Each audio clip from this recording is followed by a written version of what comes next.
Welcome, everyone, to this deep dive. Today, we're gently stepping into the leafy world of plants. That's right. And we're using a really charming notebook entry as our guide. It's the kind designed for someone, you know, just getting the hang of English, especially around nature and greenery. Exactly. Think of it as a friendly intro to talking about these quiet companions. It's packed with useful words, everyday phrases. Whether you're trying to keep your first succulent alive or just admiring plants you see around. So our mission today is pretty simple. Pull out the practical, the engaging insights about plants and how we talk about them. Giving you a quick but hopefully thorough understanding, whether you're a new plant parent or just a bit curious. Precisely. So if you've ever wondered how to describe that fern you like or what repotting actually involves, you're in the right spot. Let's kick things off with a story from the notebook about someone named Nina. Ah, yes, Nina. Her experience is, I think, really relatable for a lot of people. It starts small, right? Just one houseplant, a little cactus she named Sunny, which even had tiny white flowers. And she got it in winter. Which is often when we crave a bit of green indoors, isn't it? When it's all gray outside. Exactly. And from that one little cactus, Sunny, her apartment, gradually became what she called a mini jungle. I love that phrase, mini jungle. You can almost picture it, can't you? Leaves everywhere. It really captures that feeling, doesn't it? Of slowly surrounding yourself with green things. And the notebook highlights something key Nina learned quite early on. Oh, yeah. Balanced watering.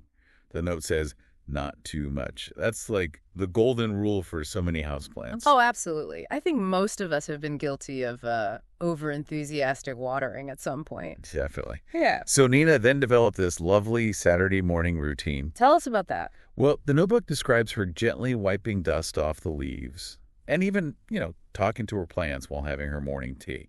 That sounds incredibly peaceful, a real moment of connection. It really does. It shows that kind of mindful care that can become a really comforting habit. But, things didn't stay perfect, did they?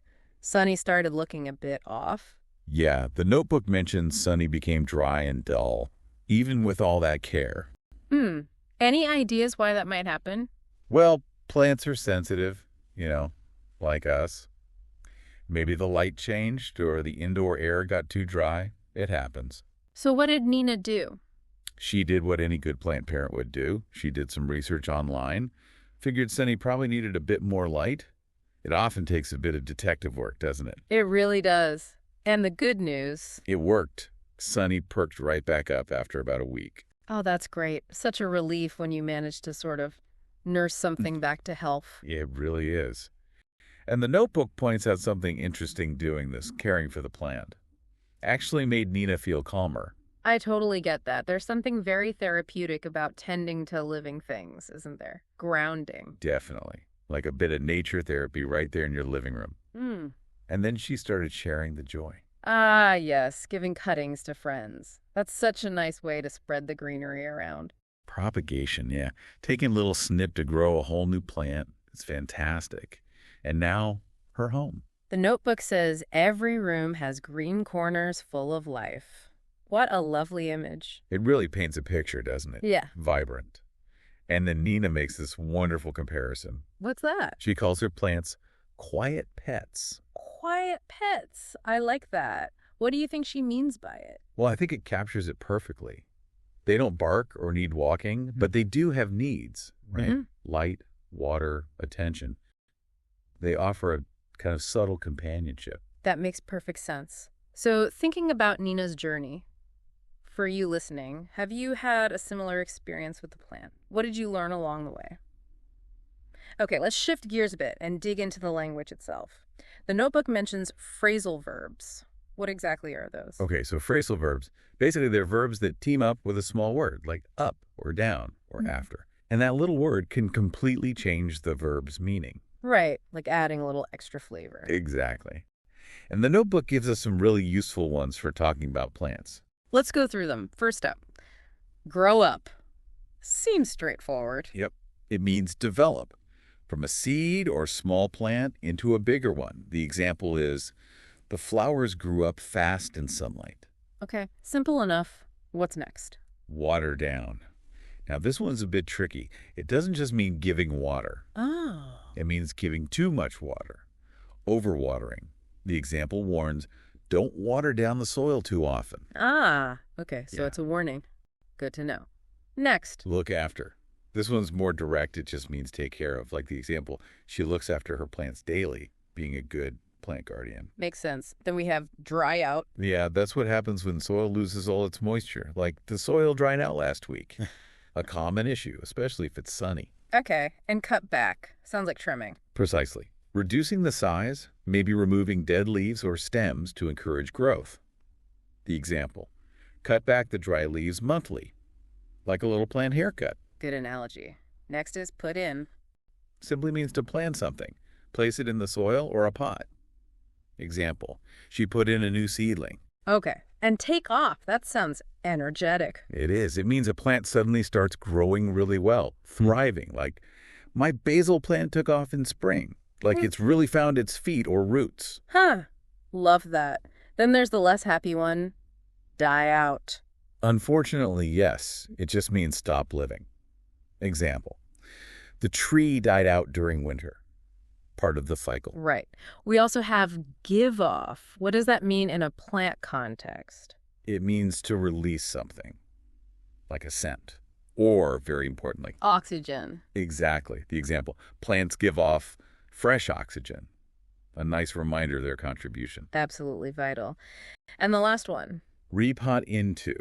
This is moving a plant from its current pot into a new, usually bigger one. Example, I repotted it into a bigger container, giving it more room to grow. So those are some really handy phrasal verbs. For you listening, did any of those surprise you? Now, the notebook also talks about something called collocations. What's the deal with those? Collocations are basically words that just sound right together.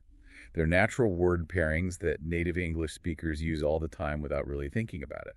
Word buddies. Exactly, word buddies. The notebook lists some common ones for plants. Let's hear them. First, indoor plant. Pretty clear. Yep, a plant that lives inside. Then, green thumb. This is a fun idiom. Meaning, Someone who's naturally good at gardening, making things grow, like they have a magic touch. the elusive green thumb. I need one of those. Okay, then house plant. Similar to indoor plant? Very similar, yeah. Just specifies it's in a home. Mm-hmm. Then there's soil moisture. Right, the amount of water in the soil. Crucial stuff. Absolutely. And sunlight exposure, how much sun a plant gets. Essential for figuring out where to put them. Next, plant care.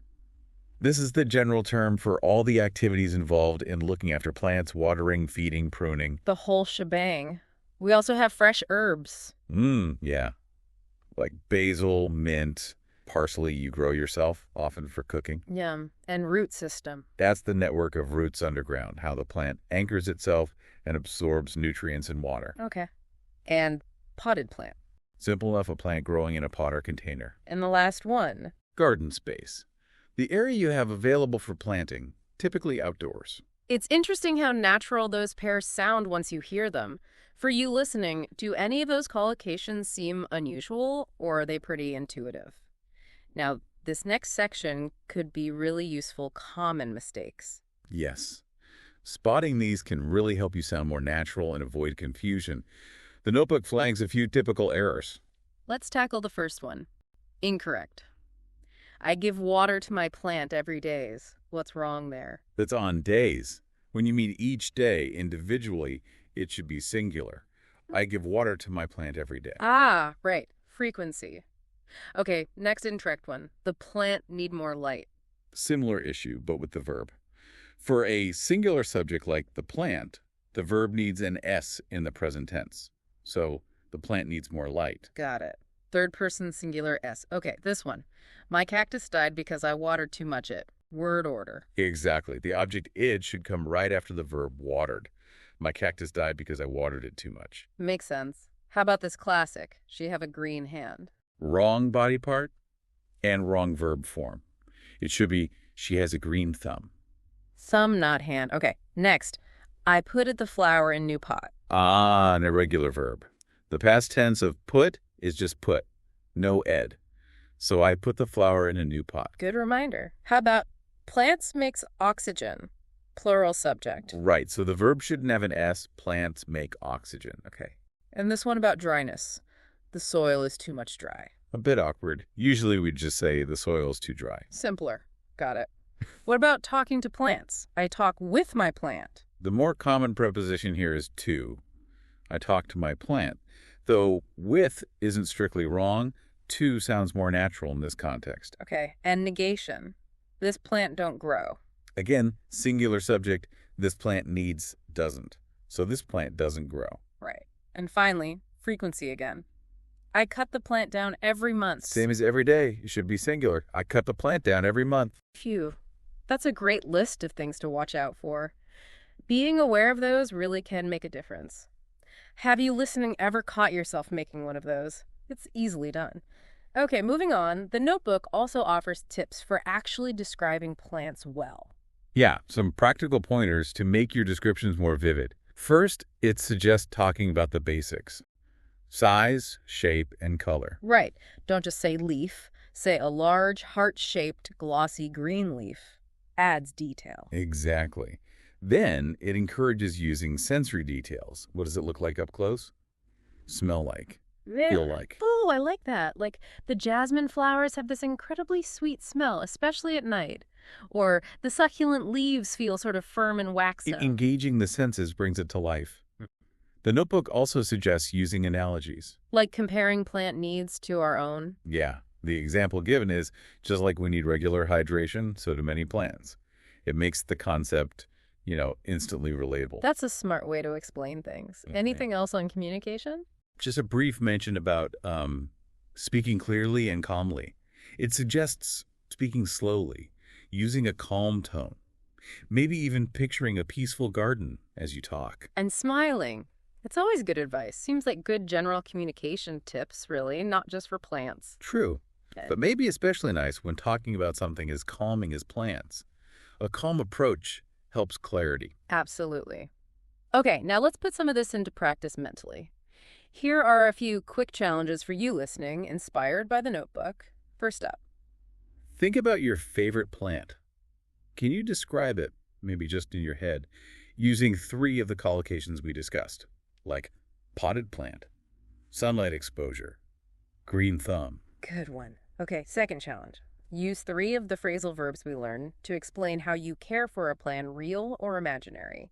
Maybe water down as a warning, cut back, look after. Nice.